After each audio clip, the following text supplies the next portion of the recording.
In this video, we're going to take a look at what happens to redox reactions when they're in acidic solutions. So let's look at acids first of all. We know that acids donate protons in aqueous solutions. So hydrochloric acid is going to ionize into hydrogen ions and chloride ions. We know that when we have diprotic or triprotic acids, they're going to have a series of steps for ionization. So don't forget that your acids are going to dissociate to produce hydrogen cations, and acidic solutions are going to have high concentrations of hydrogen ions. Basic solutions are going to have high concentrations of hydroxide ions. So redox reactions can occur between metals and strong acids, except for nitric acid. So in this reaction, we can see that the hydrogen ions pull the electrons out of the metal to form H2. You have to know the oxidation states of all the metals in order to answer all these questions. If a metal can exist with different ionic charges, you have to know them both, like iron 2 or iron 3. So in this case, you would be told, what the metal would be. So write a balanced net ionic equation for the reaction that occurs when a solid piece of magnesium is placed in a solution of hydrochloric acid. So what are our reactants going to be here?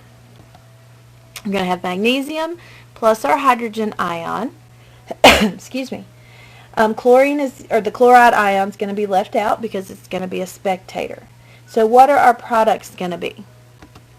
We're going to get magnesium ions and hydrogen gas here.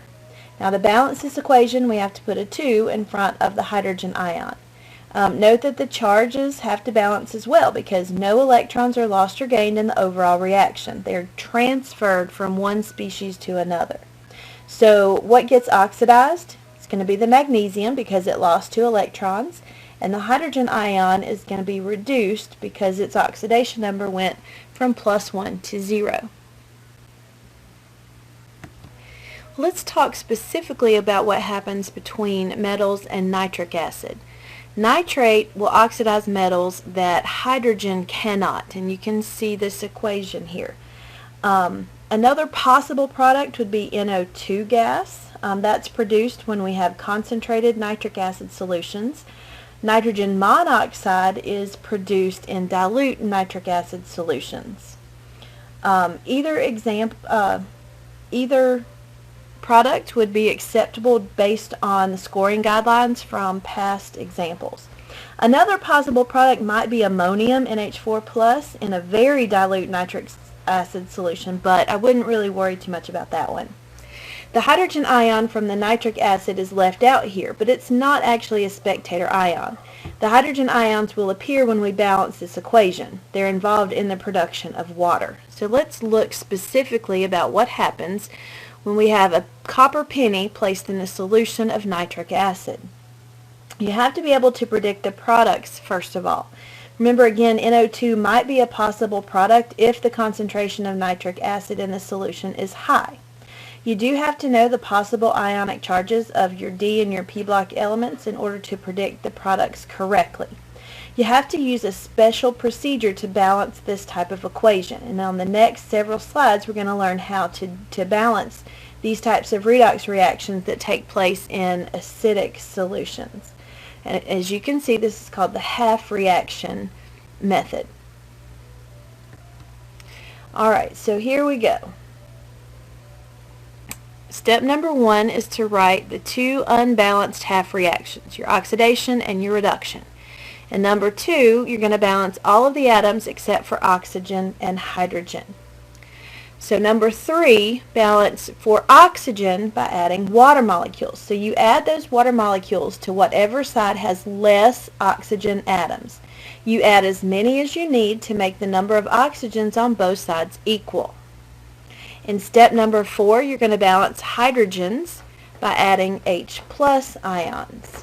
So you balance the hydrogens after the O's because 2 H's are added for every water when you're balancing the O's.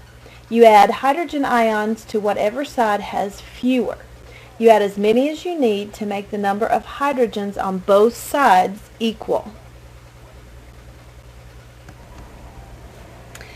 step number 5, you're going to balance the charge by adding electrons.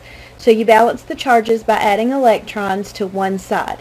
You do this after step 4 because you add a positive charge for every hydrogen ion that you added in step 4.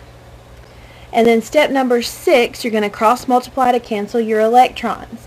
For example, if you have 3 electrons on the left side of your first reaction and 4 on the right side, you have to multiply everything in the first by 4 and everything in the second by 3, so you'll have 12 electrons on each side when you add your half reactions together.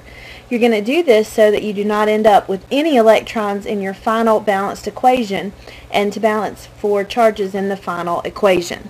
Then you're going to add in step number 7, add your half reactions and cancel things that are the same. So let's look at some examples.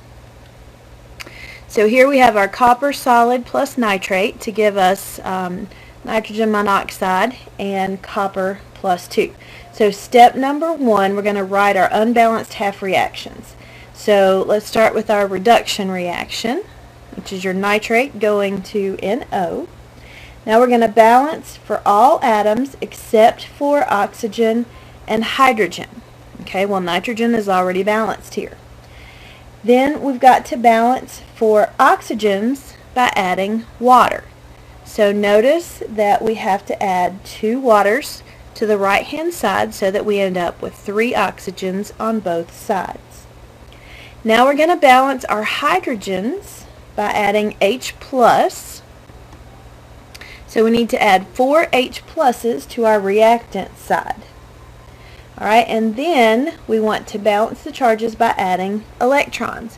So the overall charge is what we need to look at first. So the overall charge for the reactants is plus 3. We have a -1 and 4 pluses, so we have a -3 over here. We have a 0 charge in our products. So where are we going to add the electrons? The charges have to balance on both sides of your half reaction. Because the right side is neutral, we have to add 3 electrons to the left side to make it the left side neutral as well. So there are 3 electrons to balance out those positive charges.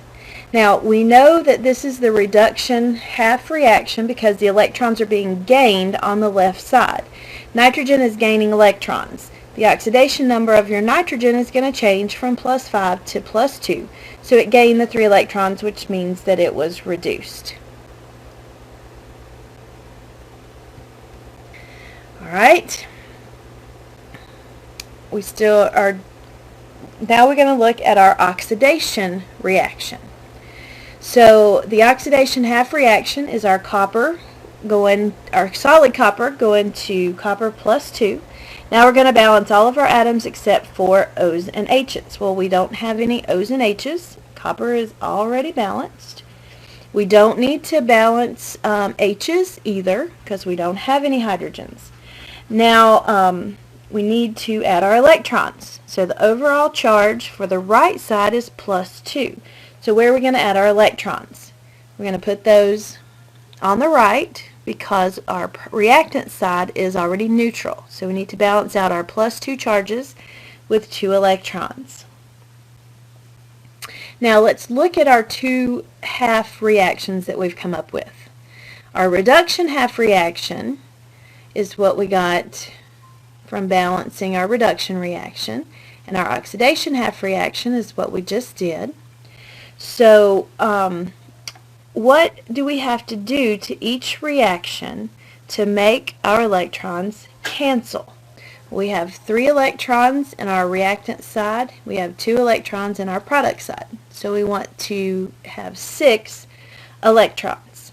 So we're going to multiply our top reaction by 2 and our bottom reaction by 3. And so when we do that, of course, we have to multiply everything by both. Now, in some cases we don't actually have to cross multiply to get rid of reactions. We'll see in some cases where they may add up to be 0 because they're on the same side of the equation. But, like I said, it depends on the sorry guys, that depends on the example that we're looking at. Alright, now step number 7 is to add our two half reactions together. So when we add our two half reactions, we are going to cancel out our 6 electrons, and then we're going to cancel out anything that appears on both sides. Alright, a lot of times you're going to end up canceling water molecules and hydrogen ions, but in this case that's not going to happen because we didn't use any in the oxidation half reaction where we just had the copper. So in this case the only thing that we cancel here are our 6 electrons. So here's our balanced redox reaction. So if you were asked for the net ionic equation, this is what you would write.